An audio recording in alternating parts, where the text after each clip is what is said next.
Quand il y a révélation, il y a mouvement. Il y a mouvement. Révélation, synonyme, apparition, compréhension, oui. C'est pas quelque chose d'intellect en surface, non. C'est une illumination du cœur. L'évidence est posée. Quand tu as la révélation que tu es libre, tu vas plus commencer. Ah oui, mais non, j'ai encore des liens. Ah, comment on doit faire? C'est une évidence. C'est pour ça que mon combat de la foi, peut-être, écoutez-moi bien, la fermeté de ma foi dépend de la clarté de la révélation. Ma foi tire son essence et ses racines directement de la révélation. Alors écoutez, s'il vous plaît. C'est-à-dire, quand tu dis mouvement, ça veut dire que je passe. Non, s'il vous plaît, s'il vous plaît. Non, non, non. C'est pas. S'il vous plaît, écoutez, hein. Ok, je reprends. Non, il n'y a pas de souci, mes amis. Écoutez, c'est pour ça qu'on parle de la prière. Il y a des choses, vous comprenez, il faut prier. Il n'y a pas d'autre, c'est la prière. La compréhension intellectuelle, elle est en surface. Il faut prendre le temps dans la prière. Et dans la prière, la chair, elle est humiliée. L'orgueilleux, il prie pas. C'est-à-dire, il se tient pas face à Dieu jusqu'à ce qu'il comprenne, jusqu'à ce que ça lui soit révélé. C'est cela. Vous voyez? Et il y a une promesse. Il y a la promesse de comprendre. Dieu nous a fait la promesse de la lumière. Quand Jésus est ressuscité, c'est la garantie de la lumière qui paraît. Donc comprendre est une promesse. Qui que tu sois, tu as des défauts, tu as des imperfections, tu as des erreurs, tu as des péchés, qui que tu sois, si tu te tiens face jusqu'à ce que on va ouvrir ton entendement. Tu vois, il y a des choses qui persistent en termes de combat, d'addiction et autres, parce que ton temps face n'est pas suffisant. Quand je dis ton temps face n'est pas suffisant, qu'est-ce que je veux dire par là? Oui, mais mon frère, j'arrête pas de prier. Non, écoute-moi. Le cœur face à Dieu. Le cœur face à Dieu. Vous voyez? Le cœur face à Dieu. C'est quelque chose qui se développe dans une vie. Déjà, ne serait-ce que déjà quand tu commences à prier, des fois quand tu as passé une journée, machin compliqué, tout ça, pour que ton cœur se tienne face à lui. Là. Déjà, tu commences à prier, tu commences à penser à je sais pas quoi, tu commences à penser à d'autres trucs, tu commences à penser à, tu vois, tu vois, le temps là déjà, que ton cœur ne se tienne que face à lui.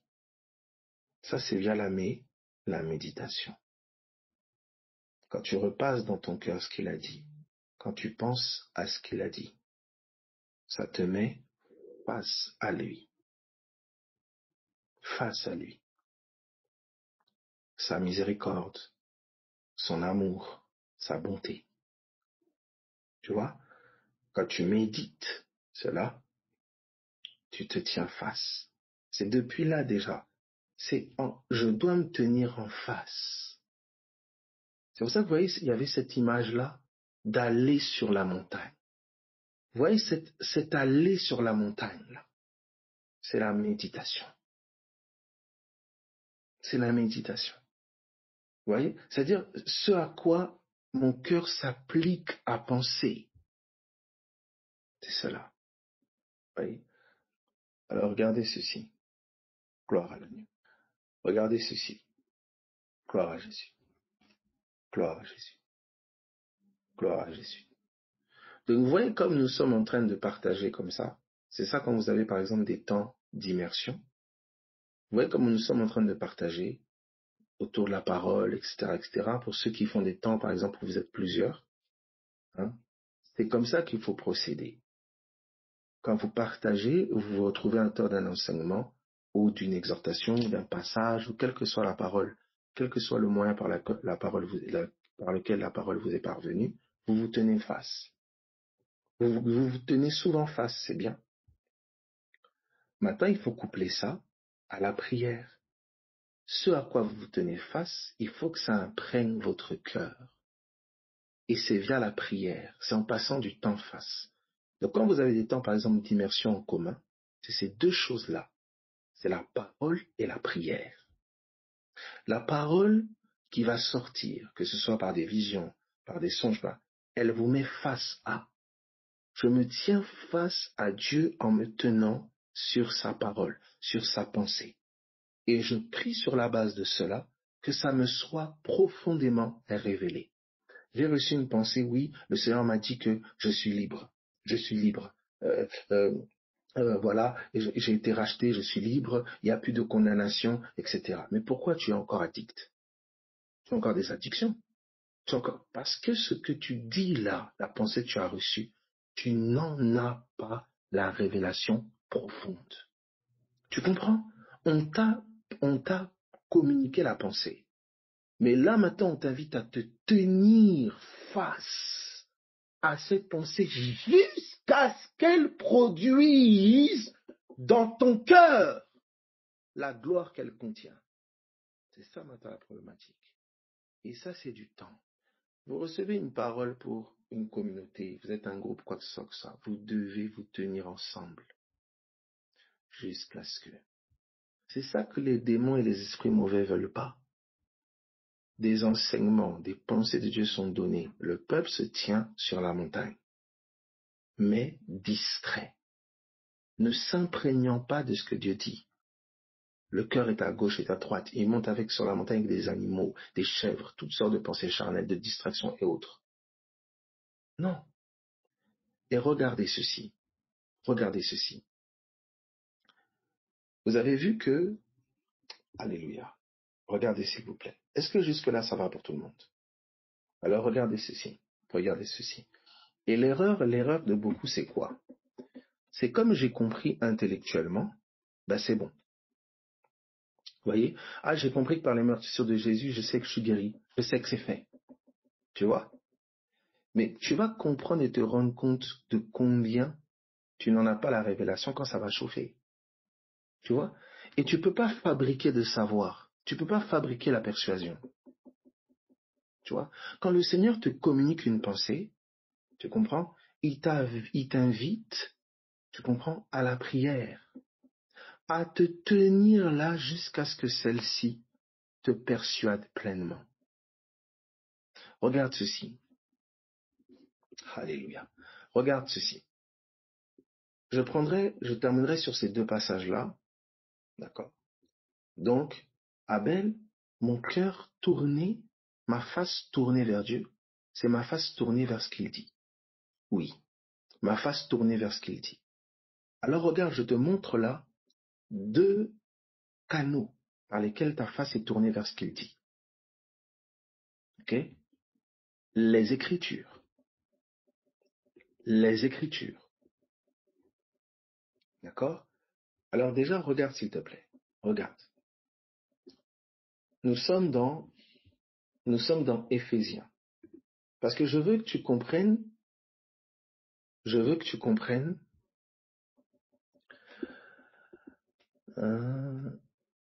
oui, oui, ok. Tes questions ne sont pas bêtes ou quoi que ce soit, non. Hein. Des fois, je vais doucement parce que pour pas perdre le fil, hein, mais aucune questions ne sont pas bêtes. Donc voilà. Donc se tenir face, effectivement, c'est se tenir au-dedans, face à la pensée. Je peux me tenir face n'importe quand, au travail, je peux être face. Vous voyez? Se tenir face, c'est pour ça que David disait, j'avais continuellement l'Éternel devant les yeux. Si c'est se tenir face, je dois être enfermé tout le temps quelque part, à ce moment-là, personne ne vit. Vous voyez ce que je veux dire? C'est se tenir, le cœur qui se tient face continuellement. Mais il y a des moments dans la vie d'intensité de combat. Où parfois là, il y a besoin de s'isoler pour bien se tenir face parce que l'oppression est telle que mes pensées vont à gauche, à droite et j'ai besoin d'être dans un environnement où mon cœur peut plus aisément se tenir face à. Mais la pensée, pour vous dire par exemple, Jésus se tenait face à n'importe où. Il est dans la barque, il dort, parce qu'il se tient face à la tempête, vous comprenez. Cependant, Jésus allait sur la montagne, il se retirait. Vous voyez un peu? La pensée, c'est de se tenir continuellement face à. Mais quand tu es toujours entouré de bruit, beaucoup de gens, il n'est pas forcément aisé pour mon cœur de se tenir face à. Alors, je me retire. Je me retire. Vous voyez? La chambre dans laquelle je me retire, c'est la chambre de mon cœur. Et parfois, les distractions et la foule autour de moi, ça m'empêche de bien me retrouver dans la chambre de mon cœur, de me tenir face à cette pensée. Donc, des fois, j'ai comme besoin de me retirer. J'ai besoin de me retirer pour pouvoir me tenir bien face à. Et quand je me tiens bien face à, retiré, et ben au milieu des gens, je peux apprendre à me tenir face à. Je peux être au milieu des gens, mais mon cœur est face à sa pensée. Vous voyez un peu? Donc physiquement, je suis en face des hommes, mais dans mon cœur, je suis face à Dieu. Est-ce que tu vois un peu? Mon frère, est-ce que tu vois? Amen, amen. Gloire à Jésus. Gloire à Jésus. Gloire à Jésus. Donc regardez ceci. On est maintenant au niveau de tac, tac, tac, tac, tac. Et je vais prendre déjà Éphésiens. D'accord? Je vais prendre Éphésiens. Alors, si je peux rendre encore plus pratique, tu verras que ce que t'aimes, ce à quoi tu es attaché, tu te tiens face à. Tu vois? Ce que t'aimes, tu verras par exemple que, tu vois, quand t'aimes en fait, bah c'est pour ça que la base et la clé de se tenir face à, c'est l'amour. C'est pour ça que Jésus dira, celui qui m'aime, c'est celui qui garde ma parole. Alléluia. Vous voyez un peu? La base, c'est l'amour. Je ne fais pas l'exercice de me dire, faut que je me tienne face. Mais en fait, si je l'aime, vous voyez, ben, je me tiendrai face. Je garderai sa parole. Tu vois? Quelque chose que j'aime trop ou plus que lui, ben, je vais me tenir face. C'est devant mon visage. Vous voyez, c'est devant mon visage. Vous voyez un peu?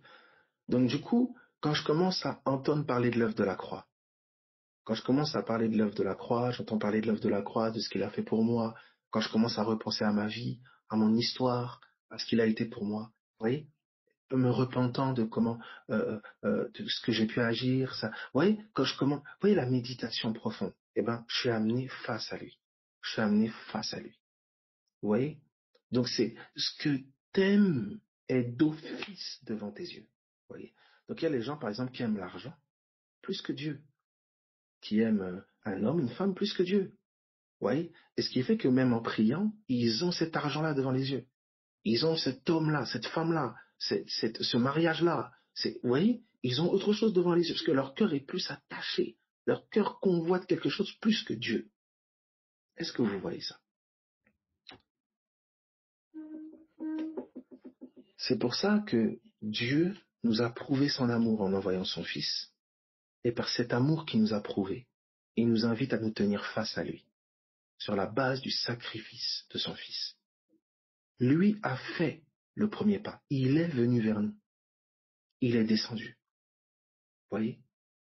Et lorsque nous prêtons l'oreille à ce sacrifice, nos cœurs peuvent être gagnés. Nos cœurs se tiennent face à face. Vous voyez? Donc c'est pour ça que le cœur, il se garde. Vous voyez un peu? Le cœur, il se garde. Vous voyez? Donc regardez maintenant ceci.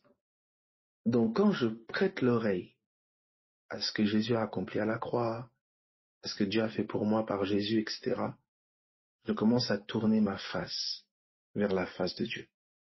Dieu, en fait, m'a montré sa face. Il m'a montré son cœur en envoyant son Fils mourir pour moi. Il m'a montré sa face. La prière que Moïse a fait de dire montre-moi ta gloire, et il a dit personne ne peut voir ma face et vivre, eh bien il a montré sa face par Jésus. Il a montré sa face par Jésus. Quelqu'un est mort afin que la face de Dieu soit vue. Une face d'amour, une face de miséricorde, une face de bonté. Quand je tends l'oreille, tu vois, donc quand je me tourne vers sa face, je me tourne vers l'amour, je me tourne vers la miséricorde, je me tourne vers son pardon, je me tourne vers sa bonté, tu vois. Et que souvent, quand je suis face à lui, je vois ma méchanceté. Je vois mon manque d'amour. Tu vois, je vois tellement que je suis pas reconnaissant. Je vois tellement, tu vois, c'est cela. Il y a des effets qui sont lorsque tu te tiens face à lui. Tu vois, comment tu vas te tenir longtemps face à lui et retenir l'amertume et la colère et la rancune sur quelqu'un? Là où sa miséricorde et sa bonté t'éblouissent, tu vois, ton cœur brille de sa miséricorde, brille de ça, parce que tu te tiens face à lui. Parce que tu comprends, tu vois comment toi tu as été méchant, comment toi tu l'as crucifié, comment toi tu l'as cloué sur cette croix. Tu vois, tu vois, te tenir face à lui, c'est ce qui va guérir ton cœur. Te tenir face à lui, c'est ce qui va ôter les inquiétudes, c'est ce qui va faire tomber trop de choses. Il y a trop de choses, tu raisonnes trop, tu réfléchis trop. Oui, Dieu ne m'a pas parlé de ça, il m'a pas parlé de ça, il m'a pas parlé de ça. Parce que la priorité de Dieu, c'est pas de parler des sujets qui t'intéressent toi. La problématique de Dieu, c'est de guérir ton cœur. Parce que même s'il te parlait des sujets que tu es en train de parler là, tu ne verrais même pas, tu discernerais même pas sa volonté. Parce que ton cœur est plongé, blessé, meurtri. Beaucoup se tiennent devant Dieu avec leurs choses devant leur face.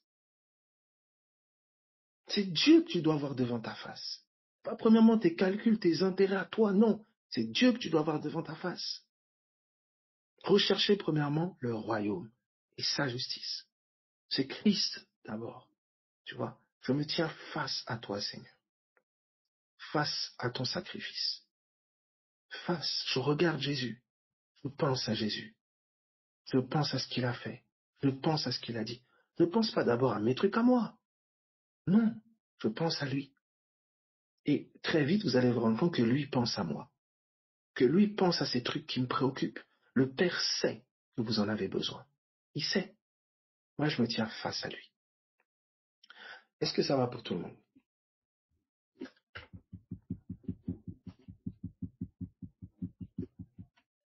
C'est pour ça que vous voyez que, affligés et meurtris, beaucoup sont allés à la montagne pour se tenir face à lui. Et en se tenant face à lui à cause d'un problème ou d'une situation, ils ont rencontré plus profond que leur problème et leur situation. Vous voyez? Souvent, malheureusement, tristement, c'est les afflictions qui nous ont, ce que j'appelle moi un peu dans les révoltés. C'est qu'à un moment, non, ça suffit cette situation. Et je me tiens face jusqu'à ce que. Regardez ceci. Il y a des situations désespérées qui appellent comme à cette patience, à se tenir face à lui. Vous voyez, il n'y a pas d'autre issue, il n'y a pas d'autre porte, il n'y a personne. Vous voyez, et je n'ai que lui. Si lui ne parle pas, je suis cuit. Si lui ne se révèle pas, je suis foutu.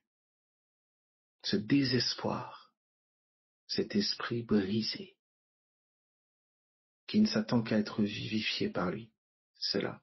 Ce point-là, il ne s'invente pas. Tu vois? Et ça, c'est à la mesure. Tu vois, ton cœur dépend de lui, dépend de ce qu'il dit. Ta vie dépend de ce qu'il dit. Et souvent, nos vies dépendent de plein de choses. Elles dépendent de tellement de choses, nos vies. Elles dépendent du médecin, elles dépendent de... Jusqu'à ce que le médecin dise c'est incurable, on ne peut plus rien faire. Là, on commence à revoir nos priorités. Pas que le médecin soit mauvais, mais ma vie ne peut pas dépendre du médecin. Non, le médecin, il m'aide, il fait ce qu'il peut faire. Mais mon sort est entre les mains de Dieu. Tu vois, la vie dépend du crédit que j'ai fait à la banque. Le jour où il y a un crash, je ne sais pas quoi, ma vie dépend de la maison. C'est ça, le cœur de beaucoup est tellement éparpillé, dépendant de tellement de choses, que l'ennemi a juste à secouer ces choses-là, à remuer ces choses-là. Et leur cœur est troublé, perturbé. Vous voyez? Parce que ces choses-là ne tirent par leurs racines de Dieu. Alléluia. Aide-nous, Seigneur, à ce que nous trouvions nos sources en toi. Car aussi stable que tu es, c'est aussi stable que nos sources seront. Que toutes ces choses-là elles seront aussi stables que la source que tu es. Mais si ces choses-là tirent et trouvent leur source dans un homme, dans la vie de tel, dans les dires de tel, ce sera aussi fébrile que les dires de tel. Ce sera aussi fébrile que le diagnostic de ces hommes. Et ça, c'est dans la prière. C'est comment mes affaires pourraient-elles trouver mes sources en lui si moi-même, je ne me tiens pas face à lui pour tirer la source de mon identité de ma vie. Comment mes avoirs, comment mes biens, comment mes projets pourraient tirer les sources en lui là où moi-même je ne tire pas source en lui. C'est un non-sens. Moïse était imprégné de la lumière sur son visage, du fait qu'il avait parlé avec Dieu. C'était cette lumière-là qui brillait devant les hommes. Donc sans communication avec Dieu, pas de lumière. Qu'est-ce qui va briller devant les hommes? Comment est-ce que je peux faire pour briller de la lumière de Dieu? Il ne demande pas des gens capables, il ne demande pas des gens forts. Il demande des gens suffisamment désespérés pour se tenir là, jusqu'à ce que. Pourquoi? Parce que l'ennemi travaille, les forteresses, le jusqu'à ce que, c'est jusqu'au silence des forteresses. Le jusqu'à ce que, c'est jusqu'au silence des voix de la chair. C'est pas lui qui fait tarder, non. C'est mon entendement charnel. C'est tous ces bruits de la foule de la chair qui m'empêchent de distinguer clairement sa voix. Voilà pourquoi je me tiens là jusqu'à ce que. C'est l'ensevelissement, le silence complet, jusqu'au bruit qui vient du ciel, jusqu'à ce que la nuée paraisse. Le jusqu'à ce que. Qu'est-ce que je fais face dans le jusqu'à ce que? Je fais face à quoi? Je fais face aux parasites. Je fais face au brouillard. Je fais face à la douleur de mon corps, de ma chair. Je fais face aux doutes. Je fais face aux interrogations dans mes pensées. Je fais face au découragement. Dans le jusqu'à ce que je confronte les brouillards du doute. Je confronte les brouillards de la confusion, des peurs, des interrogations de toutes sortes, des maladies, des douleurs dans mon corps, de la fatigue, du sommeil. Le jusqu'à ce que me fait traverser tout ça. Je suis tellement désespéré que je ne bougerai pas jusqu'à ce que l'orgueilleux s'arrête. L'orgueilleux s'arrête. Il sort. Il va trouver une issue ailleurs. Il va trouver une issue dans un homme. Il va trouver une issue dans ses raisonnements, sa logique. Le pauvre en esprit demeure jusqu'à ce que. Jusqu'à ce que. Et c'est là sa grande force. Moïse était l'homme le plus patient. L'homme le plus patient. C'était un homme qui restait jusqu'à ce que. Alléluia. Alléluia. Alléluia. Un temps vient où l'Église va être forcée de rester jusqu'à ce que. Parce que les alternatives humaines, les solutions proposées par l'homme ne répondront plus. Des temps viennent où la détresse va être telle que l'issue ne sera pas autre que la restauration de la maison de prière. Ce vent a commencé à émerger déjà dans différents lieux où des inspirations d'hôtels de prière ont été dressés, ici et là. Mais le vent s'est comme essoufflé. Là où les semblants du confort et du matérialisme se sont présentés, beaucoup se sont essoufflés. Des piliers ont été attaqués et certaines maisons se sont comme fermées. Mais un souffle nouveau est en train de souffler avec force, qui va ranimer des flammes, ranimer la flamme de certains hôtels. Des groupes vont se former, des gens se retireront, des temps de prière consistants, persistants, jusqu'à ce que vont paraître de plus en plus. Alléluia. Alors regardez ceci. Nous sommes ici dans Éphésiens 1 à partir du verset 16. Éphésiens 1, 16. Ces temps et ces vents-là vont être mêlés à des temps difficiles, des temps économiques difficiles, des temps de crise difficiles. Cette violence, que ce soit même en France ou dans les différentes nations, ce qui s'est passé là, avec les trucs de Naël, avec d'autres choses, ce sont que des prémices. Il y a un mal qui est couvé, qui est sous la table, qui va jaillir sous des formes diverses et variées. On a vu la forme de l'épidémie, forme d'économie, forme de voie de guerre, crise, presque au bord de la guerre civile. Et ce sont des éléments fins qui vont déclencher l'inimaginable pour certains. Je vous dis que la réponse des vents de prière va être levée avec force. Et un déploiement des anges de Dieu, un déploiement de puissance va être révélé. Parce qu'une église se tiendra jusqu'à ce que.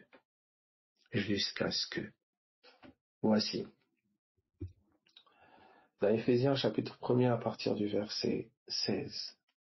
Je ne cesse de rendre grâce pour vous, faisant mention de vous dans mes prières. Je ne cesse de rendre grâce pour vous, faisant mention de vous dans mes prières, afin que le Dieu de notre Seigneur Jésus-Christ, le Père de gloire, vous donne un esprit de sagesse et de révélation dans sa connaissance. Vous voyez ça? Paul prie afin qu'il nous soit donné un esprit de sagesse et de révélation. Vous voyez? Un esprit de sagesse et de révélation. Ces gens-là avaient le Saint-Esprit. Mais il dit qu'il vous soit donné un esprit de sagesse et de révélation dans sa connaissance. Révélation, là, c'est illumination, intelligence. Regardez, il dit qu'il illumine les yeux de votre cœur. Vous voyez comment on revient au cœur, les yeux, le voile qui est là. Cet esprit de sagesse, révélation, il dit qu'il illumine les yeux de votre cœur pour que vous sachiez. Et là, tac, tac, tac, tac, tout ce qui découle. Donc, il dit, Paul prie. Il prie pourquoi? Afin qu'il soit donné un esprit de sagesse et de révélation qui illumine les yeux du cœur. Prêcher ne suffit pas. Parler de Dieu ne suffit pas. C'est pas parler de Dieu. Les hommes sont mis face à Dieu. Mais Moïse était face à Dieu, il ne le voyait pas. Il était face à face, mais il ne le voyait pas. Il faut l'illumination. Il faut l'illumination. Il faut l'illumination. C'est un esprit qui illumine un esprit. C'est un esprit qui illumine un cœur. Un humain, un homme de chair ne peut pas illuminer un cœur. L'illumination, les yeux du cœur, là, c'est les yeux de l'homme intérieur. Il faut que de l'intérieur à l'intérieur. C'est par l'esprit. Vous voyez? Comment un intérieur dans l'obscurité pourrait-il éclairer un intérieur dans l'obscurité? C'est ça, Jésus dit des pharisiens, aveugles et conducteurs d'aveugles. Vous voyez? Aveugle, conducteur d'aveugle. Donc, cœur non illuminé, conducteur de cœur non illuminé. Voilà le secret de Paul. Paul, il dit, il prie. Il se tient face au Père. Il se tient face. Illuminé. Il dit, je t'envoie pour leur ouvrir les yeux. Alléluia. Nous sommes tous des Pauls. Et nous sommes tous des cœurs qui ont besoin d'être illuminés. Nous nous tenons face à la parole. Voilà maintenant, on dit la prière. Je fléchis les genoux. Je fléchis les genoux. Alors ça, déjà, premier élément. Deuxième élément que je soulèverai, c'est Jésus lui-même. Nous sommes à Gethsémane. Nous sommes à Gethsémane dans Luc. Nous sommes à Gethsémane dans Matthieu, je pense, pardon. Matthieu 26, je crois. C'est bien celui-là que je veux prendre. Matthieu 26, au verset, tac, tac. Où es-tu? Christ, tu as dit, je vous déclare dans ce nom, que servante. Où es-tu? Tac, tac, tac. Ah, puis là, et voilà. Voilà. Donc on est dans il se jeta, toutefois,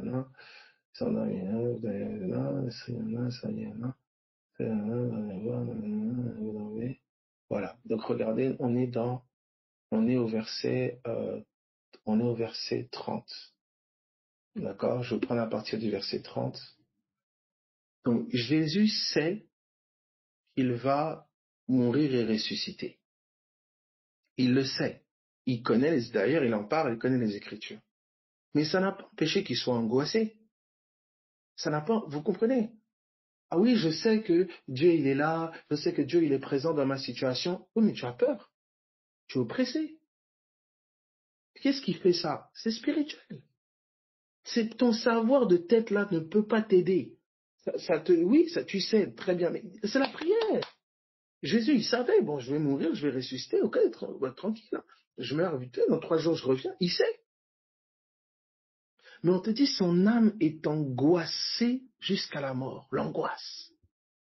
Donc quelqu'un pouvait dire à Jésus, mais Jésus, pourquoi tu es angoissé? Pourquoi tu es angoissé? Tu n'as pas de raison d'avoir peur. Hein. Tu sais très bien que tu vas ressusciter. Pourquoi tu es angoissé? Voilà. Non. Il avait besoin d'entendre le ciel, d'être fortifié dans son homme intérieur. C'est ça. Je sais que Jésus a vaincu Satan. Je sais que j'ai été racheté. Je sais qu'il n'y a plus de lien. Je sais que c'est terminé. Il n'y a plus de malédiction sur moi. Je sais que je suis guéri. Oui, oui. Mais dans la pratique, dans le quotidien, tes douleurs sont telles que ce que tu sais avec ta tête là, ça suit avec des oui mais, oui mais, oui mais, oui mais. C'est la douleur, les circonstances te font changer de langage. Ça agresse ton âme. Ton âme est agressée. Parce que ce que tu sais est une vérité spirituelle. Elle doit s'imprégner en toi de manière spirituelle. Parce que les faits et les circonstances qui sont charnelles, que tu sens, elles disent tout le contraire. Elles disent tout le contraire. Tu sais que c'est une servante de Dieu. Tu sais que c'est un serviteur de Dieu. Quand tu le regardes comme ça, alcoolique, addict, drogue. Pourtant, on te l'a montré. Tu sais. Mais regarde les faits. Ça a des kilomètres. Ton langage commence à changer. Ah oui, là, quand même, oui, la colère de Dieu. Tu commences à vouloir mettre des colères de Dieu dedans. Non, le point n'est pas là. Il n'y a que la prière qui va te maintenir dans la vision de Dieu. Satan a voulu te cribler comme du froment en pierre. Il a voulu te cribler. Mais on a beaucoup discuté pour que ta foi ne défaille point. Non. J'ai prié afin que ta foi ne défaille point. Et quand tu seras converti, quand tu te tourneras, tu affermiras tes frères. Donc, je prie jusqu'à ce que tu te tournes. Jusqu'à ce que tu te tournes. Quand tu seras converti, tu affermiras tes frères. Tu affermiras tes frères. Converti là, tourner là, c'est l'illumination. C'est l'illumination. C'est l'illumination. Regardez ceci. Je suis en train de mettre les jusqu'à ce que. Parce que, il y en a, ils prient, ils ne savent pas pourquoi ils prient. Pourquoi ça duré, ça dure. Ils ne voient pas, ils ne savent pas. Donc pourquoi? Donc, tant qu'ils ne voient pas physiquement, pour eux, il n'y a rien qui est fait. Ils ne savent pas. On est en train de te dire, on t'expliquer maintenant pourquoi. Tu pries pour qu'il y ait illumination, révélation. Quand il y a révélation, maintenant il y a nécessité de positionnement. Ton cœur peut se positionner. Tu peux te reposer. Parce que tu as vu. Tant qu'il n'y a pas révélation, il n'y a pas illumination. Ton cœur ne peut pas être dans le repos de la foi. Tu ne peux pas. Tu vas essayer de te forcer là, tu ne peux pas. Regardez ceci. Regardez ceci. Nous sommes ici avec l'exemple de Jésus. Là-dessus, verset 36. 26, pardon, à partir du verset 30. Après avoir chanté les cantiques, ils se rendirent à la montagne des Oliviers. C'est intéressant ça. Jésus, il chantait des cantiques. Alléluia. Je ne sais pas quelle voix, comment était sa voix. Ah Seigneur. Après avoir chanté les cantiques, ils se rendirent à la montagne des Oliviers. Alors Jésus leur dit, je serai pour vous tous, cette nuit, une occasion de chute. Car il est écrit, je frapperai le berger et les brebis du troupeau seront dispersées.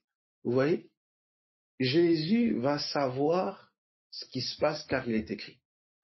Maintenant, si quelqu'un se lève, et c'est ce qui est arrivé, mais après que je serai ressuscité, je vous précéderai en Galilée. Pierre, prenant la parole, lui dit, quand tu serais pour nous tous une occasion de chute, tu ne seras jamais pour moi. Il dit Pierre, tu vois, l'écriture te permet de ne pas suivre les états d'âme, les élans d'âme. Tu vois ça? Parce que Jésus a l'actualisation de ce qui est écrit. Tu vois, il est posé. Bon, je vais être une occasion de chute pour vous tous là, vous allez être dispersés. Vous comprenez, le Saint-Esprit, il a l'illumination, il a la révélation.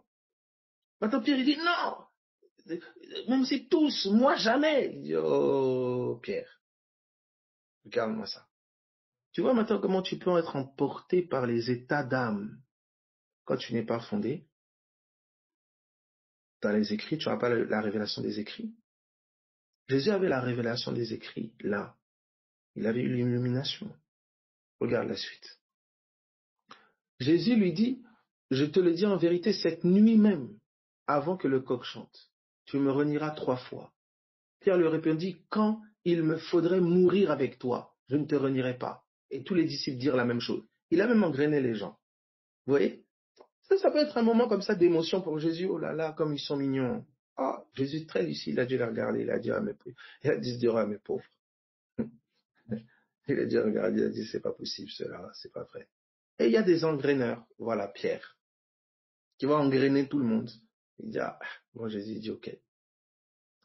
Il précise, hein, parce que c'était juste l'écriture. La parole de connaissance ajoute, tu vas me renier 3 fois là, déjà, avant que le coq même ne chante. Oh non, je ne te renierai. Il y a des têtus, il y a des pierres. Il y a des pierres. Jusqu'à ce que l'événement n'arrive, hein, ils sont têtus. Jusqu'à ce que l'événement n'arrive, ils sont quoi? Ils sont têtus. Ils pensent qu'ils savent plus que l'écriture.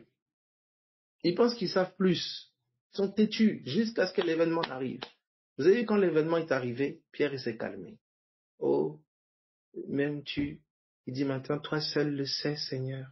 Et là, tu comprends ça? Au début, il avait des ailes. Oh non, moi jamais, jamais. Dès que ça a pété, comment il s'est vu réagir là? Il a dit non, non, non. Jésus lui dit, même tu. Il dit, oui Seigneur. Le même zèle voulait revenir encore. Même tu, oui Seigneur. Après le 3e, il dit, toi seul le sais. Vous voyez l'humilité? N'est pas la prétention que tu seras, je ne sais pas qui, je ne sais pas quoi, quand il y aura, je ne sais pas quoi. Non, la grâce et la miséricorde. Fais attention. Fais attention. Tu n'es pas meilleur qu'elle ou lui.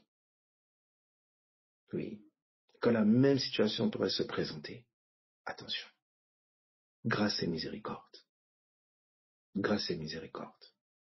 Oh, je ne peux pas comprendre comment un pasteur peut faire ça. Comment? Calme-toi. Au même poids des charges et des responsabilités. Attention. Grâce et miséricorde. Grâce et miséricorde. Alors regardez ceci. Et puis toi, c'est pour ça, c'est important, toi aussi là, Dieu te parle, et ne sois pas dans des états d'âme. Pour ce qui est des directions et des décisions divines. Attention. Les paroles d'hommes peuvent tu vois, tout le monde là s'élève, oh non, jamais, jamais. Mais au moment de la situation, tout le monde a fui. Tu vois? Mais Jésus est posé parce qu'il avait foi dans l'écriture et non dans les gens. Oui, il avait foi au Saint-Esprit. Il vivait dans le témoignage des Écritures. Regardez la suite ici. Là-dessus, Jésus alla avec eux dans un lieu appelé Gethsémane, et il dit aux disciples, asseyez-vous ici, pendant que je m'éloignerai pour prier. Il prit avec lui Pierre et les 2 fils de Zébédée, et il commença à éprouver de la tristesse et des angoisses. Il commence à être triste et angoissé, c'est quelque chose. il vient de lire, il sait qu'il va être trahi, rejeté par tous, et tout cela d'un élan, non, jamais, non, tout ça. Ah, il va à Gethsemane, il est là, et la tristesse et les angoisses commencent à le prendre. Vous voyez, pourtant il sait que, vous voyez, il sait ce qui va se passer, il sait qu'il va rester, il sait, mais il y a des choses, je te dis, auxquelles tu ne peux pas faire face avec ton intellect. Tu peux pas. Tu peux pas confronter avec ton intellect. Tu peux pas. Tu peux pas. Il leur dit alors, mon âme est triste jusqu'à la mort. Restez ici et veillez avec moi. Restez ici et veillez avec moi. Ceux qui viennent de dire plus haut, quand il faudrait mourir avec toi, je ne te renierai pas. C'est ce qu'ils viennent de dire au verset 35. Mais quand il leur dit, restez ici et veillez avec moi, ils dorment. Écoute-moi.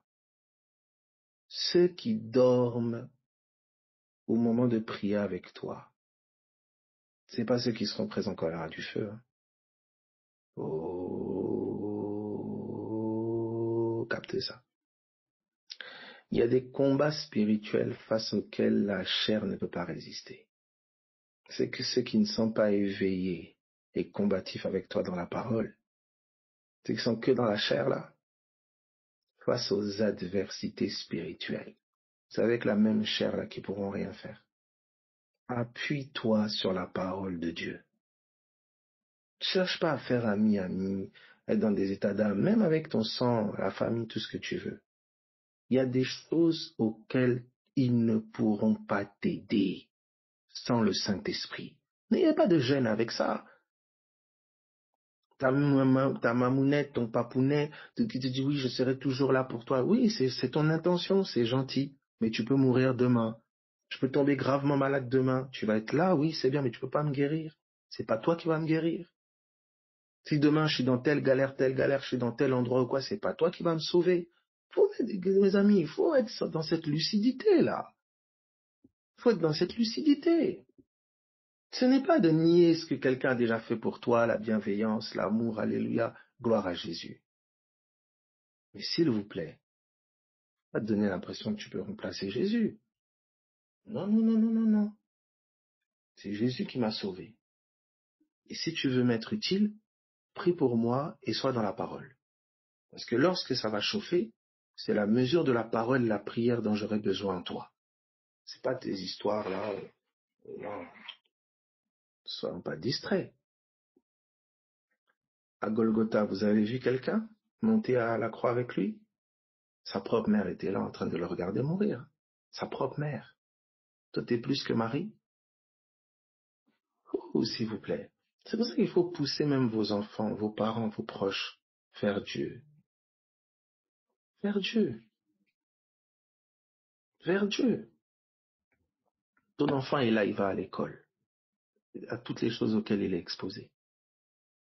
Tu es impuissant, tu es impuissante. Ton mari est là à côté de toi. Il est dans une détresse intérieure terrible. Il a des peines et des choses terribles. Tu es là, occupé à le condamner, à le blâmer, parce qu'il ne fait pas ça, il ne fait pas ceci, il ne fait pas cela. Ta femme est là à côté, elle souffre. Tu es là, tu es incapable. Tu ne veux pas l'aider dans sa déprime, sa dépression, tu la regardes. Qu'est-ce que tu peux faire? Il est là, il se noie dans l'alcool. Qu'est-ce que tu peux faire? Il y a tellement de situations qui t'invitent à chercher la face de Dieu, qui te mettent en lumière ton incapacité à sauver quelqu'un. Quoi d'autre alors? Je n'ai que toi, Jésus. Nous n'avons que toi. Nous n'avons que toi. Et qu'il est bon de faire savoir tôt à quelqu'un que l'unique secours véritable vient d'en haut. Donc je ne vais pas faire les choses pour te faire plaisir à toi. Parce que le jour où ces choses-là vont péter, c'est pas toi qui vas être dedans. Non. S'il vous plaît. S'il vous plaît. S'il vous plaît. Alléluia. Fais confiance à Jésus. Positionne-toi en Jésus. Bouge depuis Jésus. Parce que lui, il dit qu'il est là, et il est fiable. La parole, elle est fiable. Quand il y a le feu, la parole est fiable. Alléluia. Quand il y aura besoin des Rimasota Varabashata, de cette armée-là, c'est fiable. Alléluia. Regardez la suite ici. Jésus, ceux qui ont dit, il l'abandonnerait jamais, il leur a juste demandé, veillez avec moi s'il vous plaît, de commencer à dormir. Mon âme est triste jusqu'à la mort, restez ici et veillez avec moi, verset 38. Puis ayant fait quelques pas en avant, il se jeta sur sa face et pria ainsi, mon Père, s'il est possible que cette coupe s'éloigne de moi, toutefois non pas ce que je veux, mais ce que tu veux. Et il vint vers les disciples qu'il trouva endormis. Et il dit à Pierre, vous n'avez donc pu veiller 1 heure avec moi. Le Pierre là qui disait, oui, à Dieu ne plaise, tout ça. Vous voyez le Pierre. Tout ça, il dit à Pierre, il dit, mais Pierre, toi qui as engrainé tous les autres, là, machin, etc., là, même veiller 1 heure avec moi, tu n'as pas pu. Et puis c'est avec la pression là qui arrive, oh, tu m'abandonneras jamais, Pierre, arrête Pierre, arrête ça. Arrête ça. Oh, arrête ça. Alléluia. Alléluia. Comment en n'étant pas fidèle dans les moindres choses, je pourrais l'être dans les grandes? Comment? Comment? Voici. Donc il dit à Pierre, hein, vous n'avez donc pu veiller 1 heure avec moi. Il dit vous. Il dit pas tu, il dit vous. Parce que c'est lui qui a engrainé les autres là tout à l'heure. Verset 41, veillez et priez afin que vous ne tombiez pas dans la tentation. C'est possible, oui, que vous ne tombiez pas dans la tentation, etc., etc. Mais pour ça, veillez et priez. Il faut que vous veillez et que vous priez. L'esprit est bien disposé. Oui, l'esprit, il est prêt, lui. Mais la chair, elle est faible. Depuis la chair, vous ne saurez pas. Il s'éloigna 1 seconde fois et pria ainsi, mon Père, s'il est possible que cette coupe s'éloigne, sans que je la boive, que ta volonté soit faite. Et le revint et les trouva encore endormis, car leurs yeux étaient appesantis.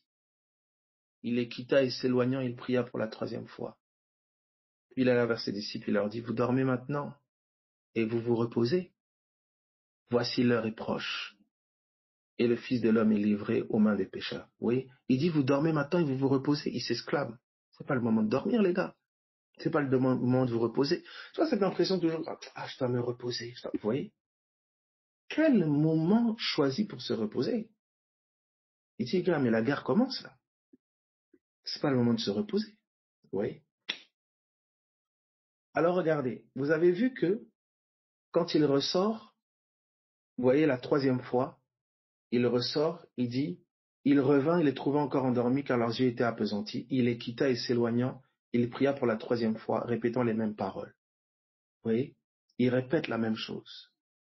Puis il alla vers ses disciples et leur dit, vous dormez maintenant et vous vous reposez?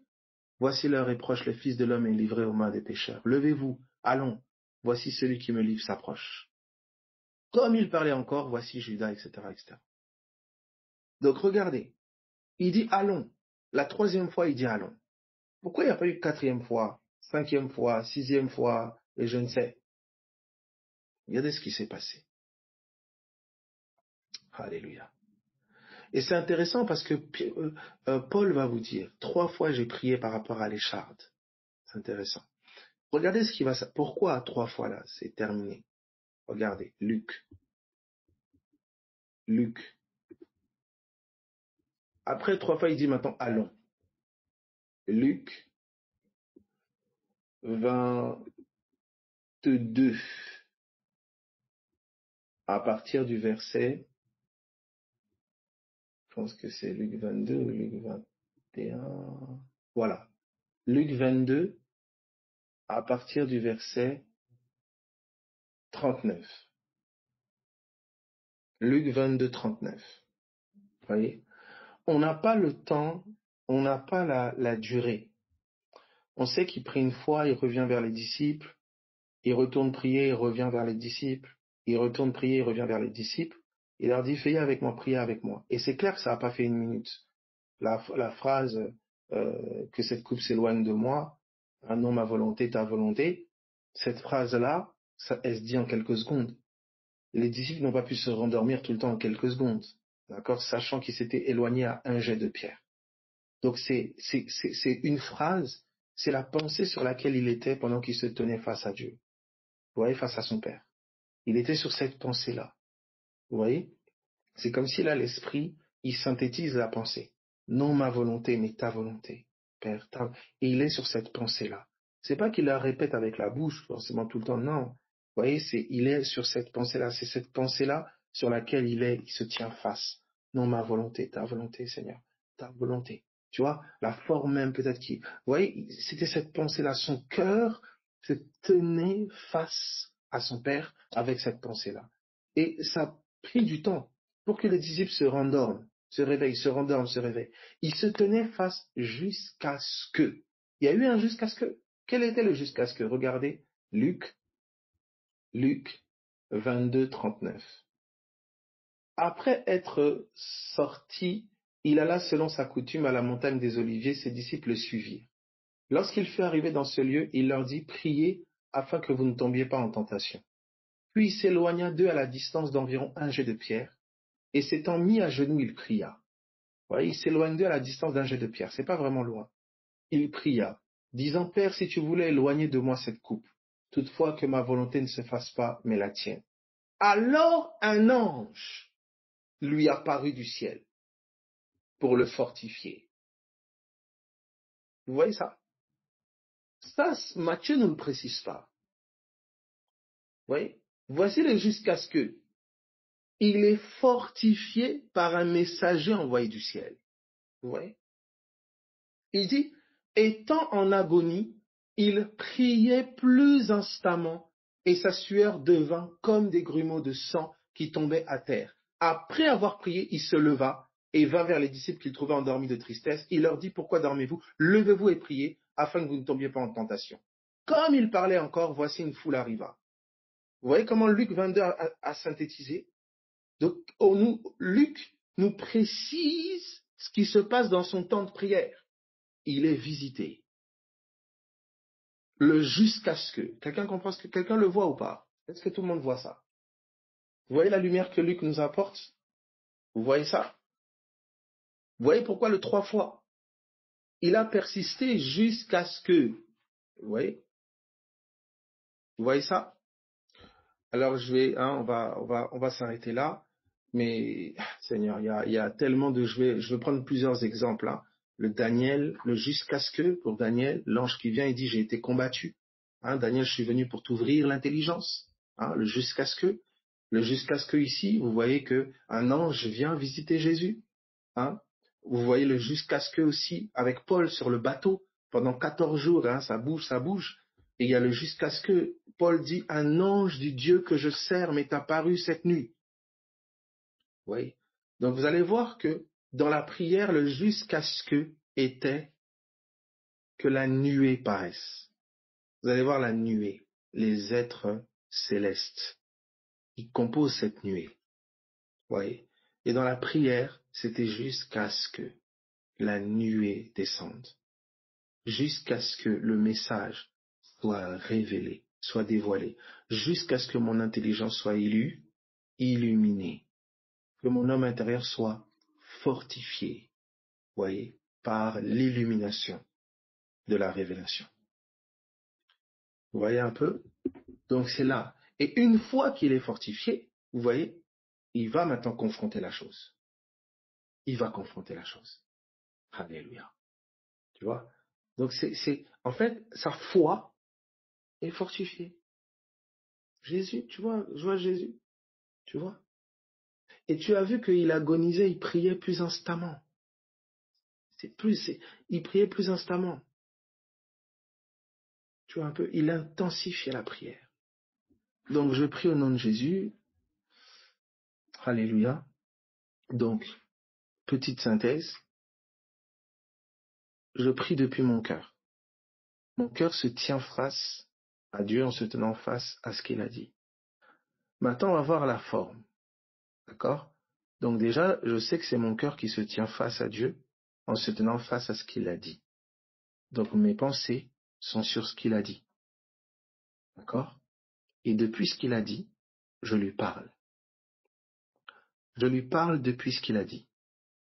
Je lui parle depuis ce qu'il a dit. Je lui parle depuis ce qu'il a dit. Jusqu'à ce que ça me soit révélé. Ça me soit révélé. Qui est illumination, qui est révélation. Maintenant, ma persistance à lui parler depuis ce qu'il a dit, c'est jusqu'à ce que je sois entier.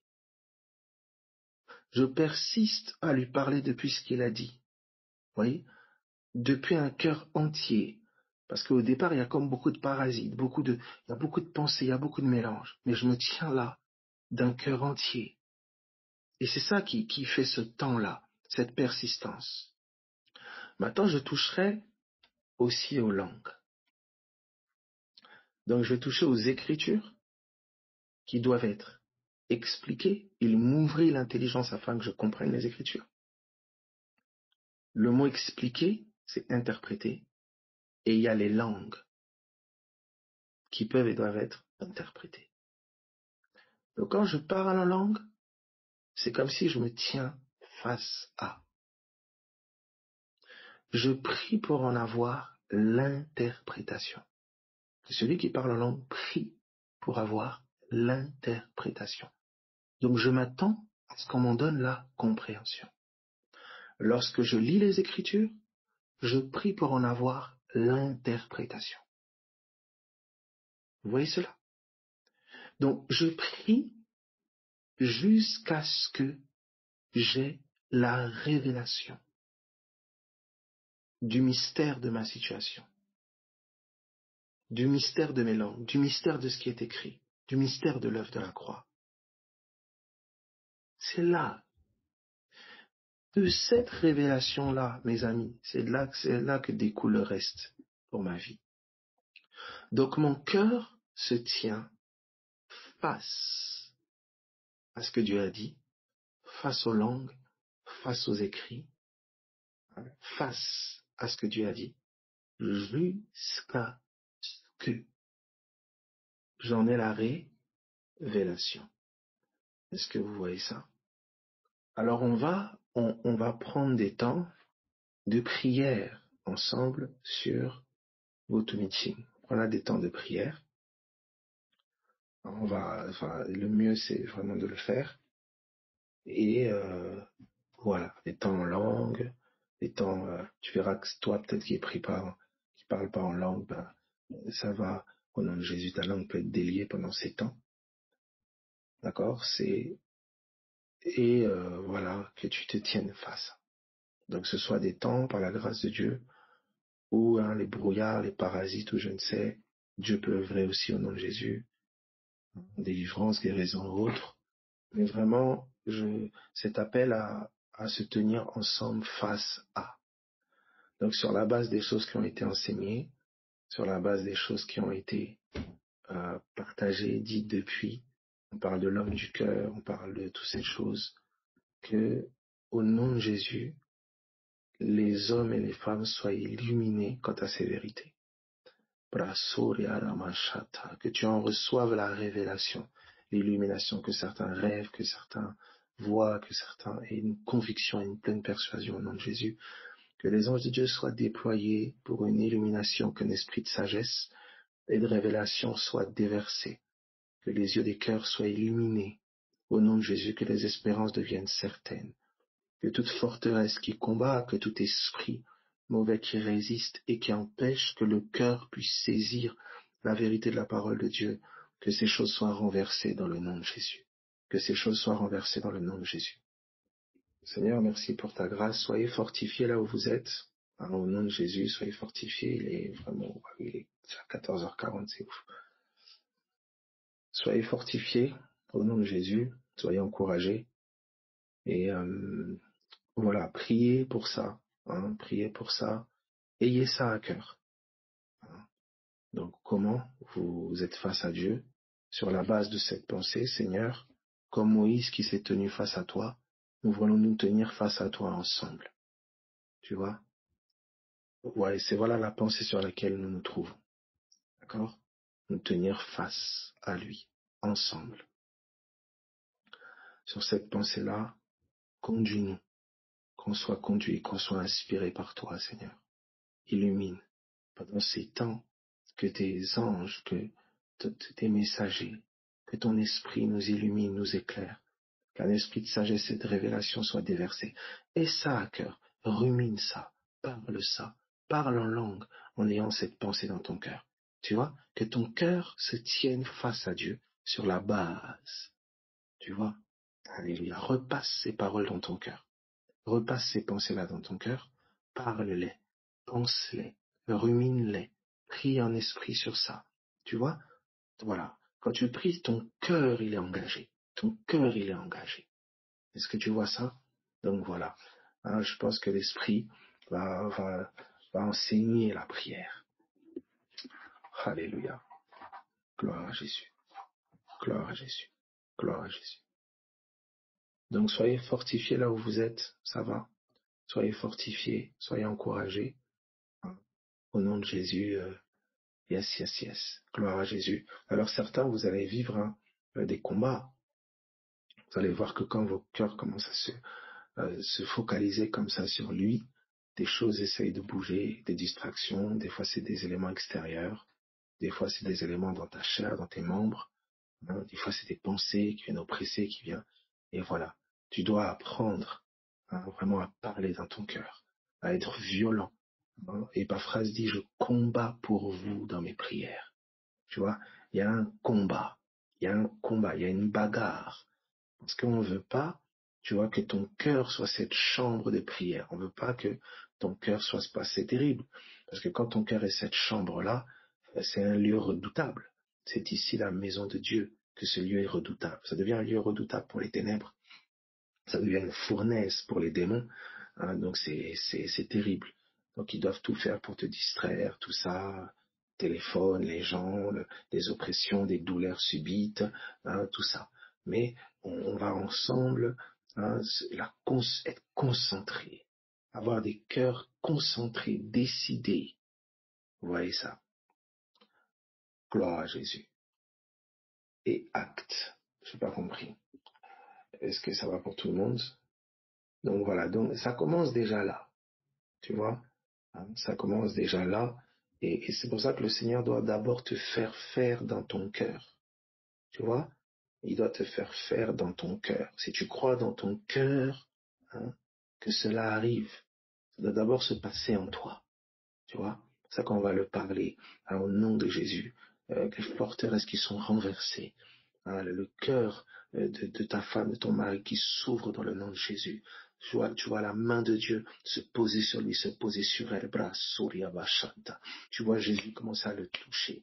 Que la lumière soit, que la lumière paraisse en lui, paraisse en elle. Tu comprends ça? C'est-à-dire que ton cœur le voit, ton cœur le perçoit. Que ce soit pas à la surface maintenant, à mesure que tu es en train de tourner autour de Jéricho, à mesure que cette vérité, que ce témoignage de Jésus qui le touche, qui la touche, est en train d'être repassé dans ton cœur, est en train de tourner autour des forteresses de ton cœur. Quelque chose est en train de se bâtir, quelque chose est en train d'être ébranlé, renversé. Tu comprends? C'est cela. Elle repassait ça dans son cœur. Elle repassait ça dans son cœur. Tu as vu Jésus? Il dit que cette coupe s'éloigne de moi. Hein. Non ma volonté, ta volonté. Il dit une fois, deux fois. C'est pas que Dieu n'entend pas, non, c'est son cœur. C'est son cœur. Il y a une lutte. Il y a une lutte. Vous voyez? Donc cette parole, elle tourne en lui. Elle tourne en lui. Elle travaille en lui. Vous voyez, comme des entrailles qui sont en gestation, hein, comme, comment dire, comme comment on dit ça? Les douleurs de l'enfantement.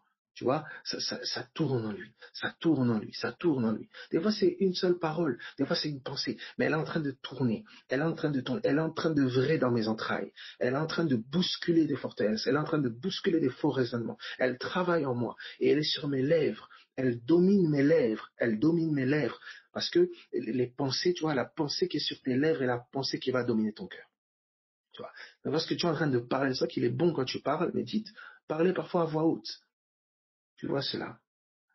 Alors, oui, par rapport à acte, bon, j'ai pas pris acte là, mais je donnais l'exemple de Paul. Hein.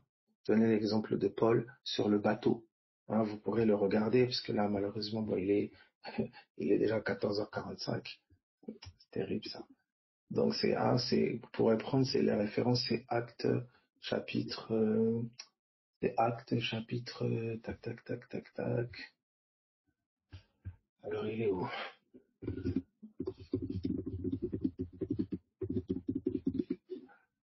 Acte 27, à partir du verset 21. On n'avait pas mangé depuis longtemps.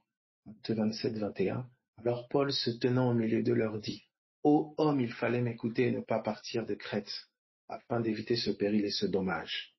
Vous voyez? Et là, il dit, maintenant, je vous exhorte à prendre courage, car aucun de vous ne périra, et il n'y aura de perte que celle du navire. Un ange du Dieu que je sers, à qui j'appartiens, et que je sers, m'est apparu cette nuit. Et il m'a dit, vous voyez? Et il m'a dit, alléluia. Ok. Alors, vous allez voir que pendant ces temps-là, de prière ou autre, pendant ces temps-là, certains, vous pouvez être approchés. Quand vous êtes approché, ça peut prendre des formes différentes. Voilà, il y en a, tes oreilles, elles peuvent comme bourdonner. Il y en a, tu peux comme avoir des frissons, des sensations. Il y en a qui peuvent avoir des sensations physiques. Il y en a qui peuvent avoir aucune sensation. D'accord? Aucune sensation. Il y en a, ça va être comme une conviction de cœur. Il y en a, ça va être comme des images. Et là, vous voyez, c'est parce que vous exposez votre cœur, vous exposez votre être intérieur à quelque chose. Vous tenez face à Dieu. Tu vois, ça c'est pas l'intellect. Ton raisonnement peut pas commencer à, tu vois. Donc là, tu exposes ton cœur face, tu vois. Et donc, du coup, ton cœur étant exposé, eh ben, des fois, il y a des impacts directs. Il y en a qui vivent l'impact sur leur cœur directement dans leur corps. Oui. Il y en a qui vivent l'impact sur leur cœur directement dans leur corps. Tu peux avoir comme des douleurs dans ton corps. Il y en a, ils ont des douleurs parce qu'ils sont attaqués. La lutte qui se passe dans leur cœur se traduit dans leur corps. Vous comprenez? La lutte qui est dans leur cœur se traduit dans leur corps. Vous voyez? Il y en a qui peuvent prendre des postures prophétiques. Vous voyez? Ça veut dire que de la même manière dont ton cœur est en train de prendre autorité, de se lever, tu peux être saisi, te mettre debout et commencer à marcher comme si tu piétinais. Tu vois, ton corps peut être saisi au-delà de ta volonté. En fait, ce que tu manifestes extérieurement, tu comprends, c'est la traduction, l'interprétation de cette lutte dans ton cœur. Tu comprends? Donc, il y a des personnes sensibles. Ok, la sensibilité n'est pas signe de spiritualité, D'accord, c'est des formes. Et il y a des gens qui sont sensibles qui ne sentent rien. Il y a des gens qui sont sensibles où la sensibilité prend la forme d'un ressenti. D'autres, la sensibilité peut prendre la forme d'une conviction. Et là, d'autres, la sensibilité peut venir sous forme de songe, sous forme. Vous voyez, la sensibilité, elle est diverse. D'accord? Donc, il y en a, ils ont une manifestation physique. Vous voyez, là, ce qui se passe dans leur cœur est directement comme une manifestation physique. Vous voyez, vous le voyez avec Ézéchiel, vous le voyez avec Daniel, beaucoup d'exemples dans les Écritures. D'accord, la lutte qu'ils vivent dans leur cœur, la lutte d'entendement, la lutte de l'homme intérieur, elle se traduit comme une lutte dans leur corps. Tu vois, donc quand il y a la lutte comme ça dans ton corps, il faut persister dans ton cœur à repasser la parole, à élever le Seigneur Jésus, Et tu vas avoir un moment, boum, l'ennemi est renversé. C'est ça qui arrive pour certains quand vous avez des paralysies de nuit. Vous avez des paralysies des fois, tu es paralysé, tu n'arrives plus à bouger, tu as du mal à respirer, mais tu es conscient. Quand c'est comme ça, t'agites pas. Quand tu vas t'agiter là, c'est pire. Parce que tu t'agites avec les membres, tu t'agites avec la chair. Faut t'agiter avec ton cœur. Dans ton cœur, là, repasse la pensée de Dieu. Merci Jésus. Élève Jésus dans ton cœur. Glorifie Jésus. Élève Jésus. Ce qu'il a fait, ce qu'il a dit. Élève Jésus. Dans ton cœur, élève Jésus. Tu te calmes. Ne panique pas. L'ennemi, c'est de l'intimidation. Ne panique pas. Dans ton cœur, tu élèves Jésus. Tu glorifies Jésus. Tu vois qu'à mesure que ton cœur est en train d'élever Jésus, Jésus va commencer à vivifier tes membres. Ton cœur va commencer à reprendre le contrôle de tes membres. Tu vois ça? Je répète, ton cœur va reprendre le contrôle de tes membres. Tu vois ça? Pour certains, vous allez voir qu'une entité, elle peut secouer tes membres. Elle secoue tes membres. Elle n'a pas le contrôle de ton cœur. Écoute-moi très bien. Elle n'a pas le contrôle de ton cœur. À moins que tu lui livres. Tu vois ça? Quand ton cœur là a une force, c'est Jésus dedans. Tu comprends? Et c'est Jésus dedans peut commencer à vivifier tes membres. Donc quand tu te tiens dans la prière, ton cœur il se tient devant Dieu. Tu comprends? Ton cœur se tenant devant Dieu là, il est vivifié par l'Esprit de Dieu pour combattre maintenant la force qui agit dans tes membres, les symptômes qui agissent dans tes membres, la maladie qui agit dans tes membres, les esprits mauvais qui agissent dans tes membres. C'est cela. Tu vois? Donc parfois, l'attaque qui est dans tes membres est violente. Tu vois? Il y a des agissements, par exemple, dans tes membres, on prend le contrôle de tes membres. Tu vois? On te fait faire des choses que tu veux pas, ça secoue tes membres. Toi, ton cœur est comme spectateur, tu n'as pas envie de faire ça, mais tu te retrouves, tu vois, on prend le contrôle de tes membres. Il y a des gens, le contrôle, il est violent. C'est un contrôle violent, tu vois. Il y en a, c'est des symptômes dans la chair, tu vois. Les formes de manifestation dans les membres, elles sont diverses et variées. Mais le point de combat est le même, c'est le cœur. C'est le cœur, tu vois. Il y a certains, la culpabilité dans ton cœur va prendre une forme dans tes membres. Ça peut prendre la forme d'une paralysie. Ça peut prendre la forme de douleur. Ça peut prendre la forme de problèmes de peau. Ça peut prendre des formes diverses et variées. Tu vois cela. C'est pour ça que tu dois savoir garder ton cœur plus que toute autre chose, car c'est de lui, c'est de lui, c'est de lui que viennent les sources de la vie. Tu vois, les sources, c'est de lui. La parole que tu repasses dans ton cœur. Comment tu te tiens face à Dieu dans ton cœur, même avec tes défauts et tes erreurs, mais dans un esprit de repentance. Dieu ne te blâme pas pour tes fautes ou tes erreurs. Non, il est miséricordieux. C'est juste d'être sincère devant lui. Ah Seigneur, fais-moi grâce. J'ai besoin de toi. Si je me retrouve encore à ça, c'est parce que je ne comprends pas profondément ce que tu dis. Seigneur, illumine mon entendement. Illumine. Tu comprends? Là, pendant que tu te tiens désespérément devant lui comme ça, dans ton cœur, il y a une force qui est agissante. Il y a une force de révélation. Il y a une force, il y a quelque chose. Tu comprends? Ton cœur est là. Il se tient là. C'est pas des hommes capables et forts qui se sont tenus face à Dieu. Non, c'était des hommes justement fragiles, faibles, incapables. Moïse était bègue, David était là, de petite famille, Gédéon, Jérémie, je ne suis qu'un enfant. Tu comprends? Leur faiblesse les a poussés à se tenir face à lui, parce qu'ils étaient impuissants face à quoi ils faisaient face. Ils étaient dépassés, ils ne pouvaient pas y arriver. Ils se sont tenus là, ils pleuraient là, ils se tenaient là. C'est ça ton grand secret. C'est ça ta grande force. C'est ta capacité à rester longtemps face à lui. Alléluia. Alléluia. Gloire à Jésus. Gloire à Jésus. Gloire à Jésus. Gloire à Jésus. Vous voyez ça? Gloire à Jésus. C'est là toute ta source d'énergie. Ta faculté à tenir le temps face à lui. Me garder devant tes yeux. Et qui garde devant les yeux? Un désespéré. Tu sais, un désespéré à qui on a fait une promesse. Il t'a fait la promesse de sa vie. Quand tu es désespéré, tu t'accroches à cette promesse. Comme jamais. Tu vois, quelqu'un qui n'a rien, à qui tu fais la promesse de, il attend. Désespérément. Tu vois, ta force, c'est d'attendre. Et l'ennemi va combattre ça. Il combat ça, te dissuader. Tu vois, parce que dans le combat de la persuasion, alléluia, qu'est-ce que tu attends? D'être pleinement persuadé. Tu es dans le bon combat de la foi. Tu es dans le bon combat de la foi. Sans dire, ajoutez à votre foi la persévérance, la persévérance. Tu persévères dans quoi? Que ton cœur soit pleinement persuadé. Que ton cœur soit pleinement persuadé. Et il y a un autre qui sème le doute, qui sème l'interrogation, qui sème des peurs. Tu comprends ça? L'ennemi a été vaincu. Ton cœur n'en est pas pleinement persuadé. Par les mains de Jésus, tu as été guéri. Ton cœur n'en est pas pleinement persuadé. Tu comprends? Il y a d'autres voix qui font encore du bruit, des voix qui sont contraires, qui obscurcissent ton entendement afin que tu ne vois pas briller la splendeur de l'évangile. Tu vois? Le combat, il est là. De tenir là, exposé à ce qu'il a dit, face à lui, jusqu'à ce que ton cœur soit pleinement persuadé. Alléluia. Vous voyez? C'est cela, pleinement persuadé de la victoire, pleinement persuadé du règne, pleinement persuadé, pleinement persuadé, pleinement persuadé. Je me tiens là, brasura, veria kasoterima shanta, varamaso keribasha. Et je sais que la pleine persuasion vient de la révélation. Ça vient de la révélation. Révèle-moi mes langues, révèle-moi tes écritures, révèle-moi ta parole. Tu comprends ça? La révélation amène la persuasion. La révélation amène la conviction. La révélation. La révélation. Donc je me tiens là. Je me tiens là. Vous comprenez? C'est ça. C'est ça. C'est ça. C'est ça. La persuasion ne va pas venir de l'autosuggestion, de dire des gens quoi. Non. Elle doit venir d'en haut parce que c'est une foi. C'est le don de Dieu. C'est le don de Dieu. Donc tu te tiens. C'est pour ça qu'on te dit la foi vient de ce que l'on entend. Et ce que l'on entend? De la parole de Christ. Tu te tiens jusqu'à ce que. C'est cela. C'est cela. Les hommes de foi ne sont pas des hommes trop forts ou quoi que ce soit, non. C'est des hommes faibles qui attendent Dieu. Alléluia. Est-ce que ça va pour tout le monde? Notre secret, on s'attend à Dieu. Voilà. Donc dans la prière. Vous voyez un peu? Dans la prière. Dans la prière. Oui, je m'attends à Dieu, tu pries pas. Tu te mens à toi-même. Tu te mens à toi-même. Non. Quand tu t'attends à Dieu, tu pries. Tu pries.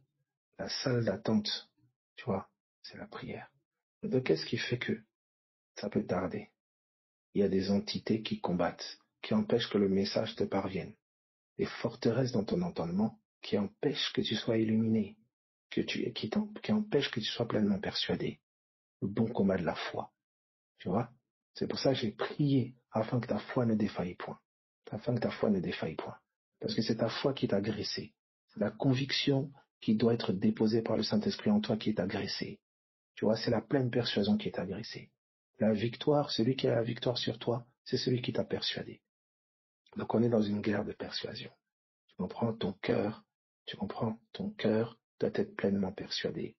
Et l'esprit qui le domine, c'est l'esprit qui le persuade. Voilà pourquoi tu te tiens face à Dieu, pas face aux démons, pas face au dire des hommes, mais face au dire de Dieu, afin d'en être pleinement persuadé. Quand tu te tiens plus face au dire des hommes que face au dire de Dieu, tu seras plus persuadé par les dires des hommes que les dires de Dieu. Tiens-toi face au dire de Dieu plus que face au dire des médecins. Ne nie pas les dires des médecins, non, mais tiens-toi face au dire de Dieu plus que face au dire des médecins. Tiens-toi face au dire de Dieu plus que face au dire des hommes. Tu comprends ça? Parce que ton cœur sera persuadé par les dires face auxquels il se tient. Je répète, ton cœur sera persuadé par les dires face auxquels il se tient. Alléluia, alléluia, alléluia. Est-ce que ça va pour tout le monde? Ça va? Gloire à Jésus. Soyez fortifiés, soyez encouragés au nom de Jésus. Soyez encouragés au nom de Jésus. Alléluia, alléluia. Regardez. Vous prenez par exemple, je terminerai sur cet exemple. Vous prenez par exemple, tu vois, je prie par exemple pour, le Seigneur a dit par exemple que j'ai été racheté, David a vaincu Goliath. Le Seigneur me communique la pensée, il dit voilà, Goliath, c'est cette maladie que tu confrontes ou c'est cet esprit qui tient ton fils ou ton mari ou ta femme captive. C'est un Goliath dans la famille. Il intimide tout le monde, il fait beaucoup de dégâts, c'est compliqué. Le Seigneur te révèle, il te dit Goliath va tomber. Tu vois comment David a renversé Goliath. Tu as communiqué la pensée. Alléluia. Tu as pleuré devant le verset. Tu as pleuré. Alléluia. Oui, c'est le Goliath de ma famille. Alléluia. David le renverse. David, Christ en moi, renverse Goliath. Alléluia. Tu as vu ça, amen. Maintenant, ça ne s'arrête pas là. Ton cœur doit en être pleinement persuadé par le ciel. C'est pour ça maintenant tu pries sur ça. Prasoria Bashanta. Seigneur, merci pour le Goliath qui tombe. Alléluia. Sondaraba. Tu comprends? Donc déjà, tu as prié pour avoir l'actualisation de la situation. On t'a communiqué une pensée. Regarde Goliath. Il va tomber. Fais-moi confiance. On t'a communiqué la pensée peut-être par un enseignement. On t'a communiqué la pensée peut-être par une lecture. Quelle que soit la forme où la pensée est venue à toi, tu sais que c'est la pensée de Dieu. Tu sais que c'est l'évangile. Alléluia. Maintenant, qu'est-ce qui se passe? Tu pries sur ça. Tu pries pourquoi? Tu pries afin que ton cœur soit pleinement persuadé d'eux. Tu comprends? Ça veut dire que la prière va t'amener à une révélation qui va t'amener à quoi? L'obéissance pratique. Si une action doit être posée, tu vas être poussé à. Mais ça commence dans la prière.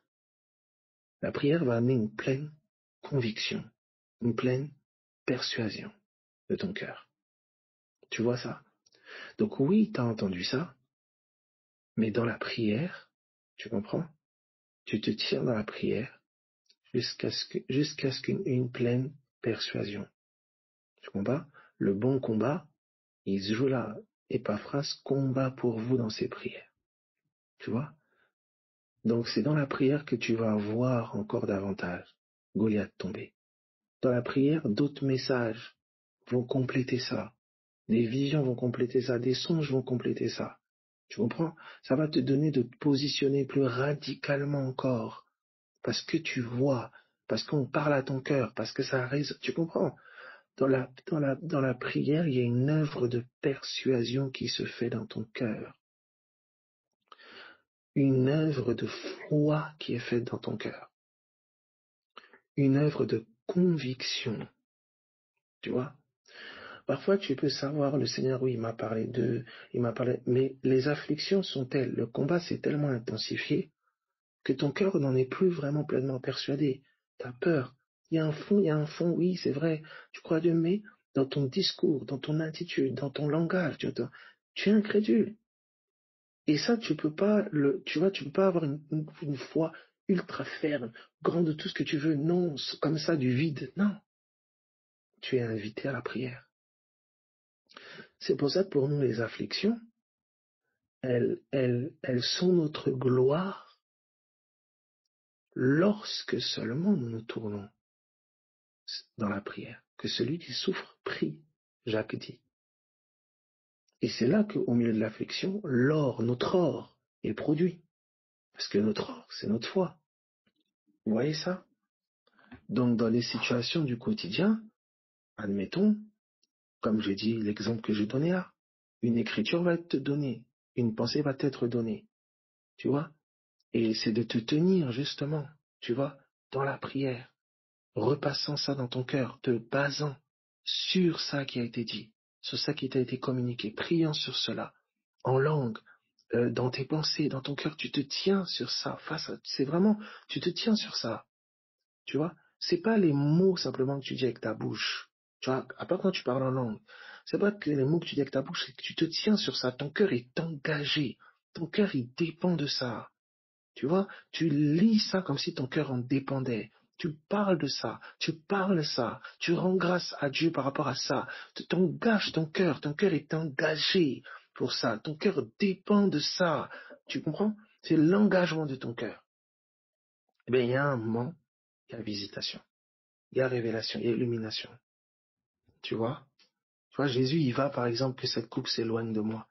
Il dit non ma volonté, mais ta volonté. Oh Seigneur, non ma volonté, mais ta volonté.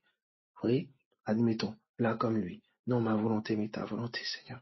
Je ne veux pas faire ma volonté, papa. Je veux faire ta volonté. Mais c'est dur, c'est trop dur, Seigneur. Mais je veux faire ta volonté. Non, ma volonté, papa. Pendant qu'il prie comme ça, le cœur, oui, le cœur est engagé. Le cœur est engagé. Il y a les angoisses qui sont là. Il a peur. Peut-être qu'il pleure. Peut-être que, vous voyez, et là, un ange va le fortifier. Oui. Comment l'ange l'a fortifié? Il a touché. Peut-être qu'il a libéré une parole. Il est fortifié. Vous voyez ça? L'angoisse, la peur. L'ange vient, le message. Il est fortifié. C'est ça. Vous voyez? Mais c'est cet engagement de cœur. C'est pas la formule dans les mots.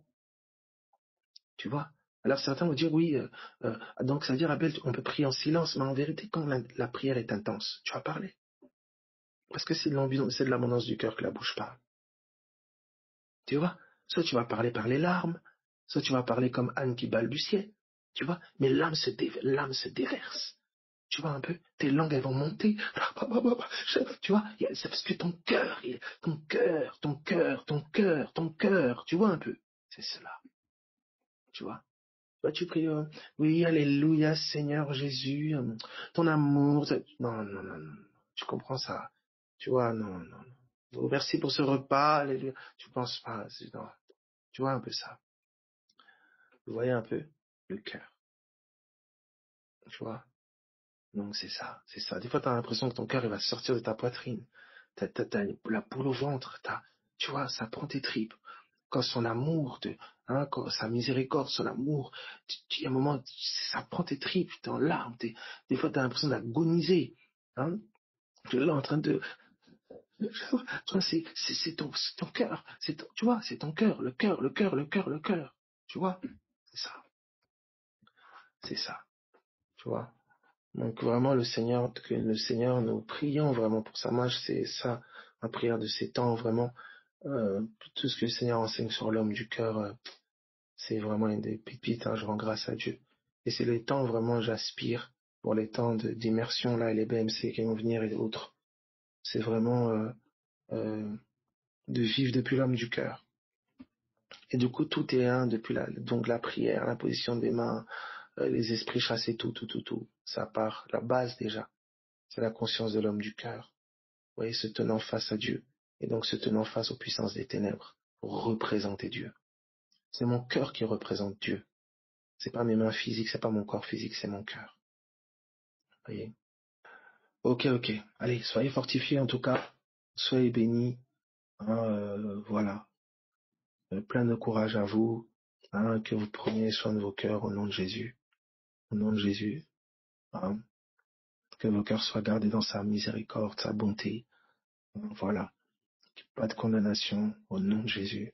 Que sa miséricorde et sa bonté abondent sur vous au nom de Jésus-Christ de Nazareth. Au nom de Jésus-Christ de Nazareth. Amen.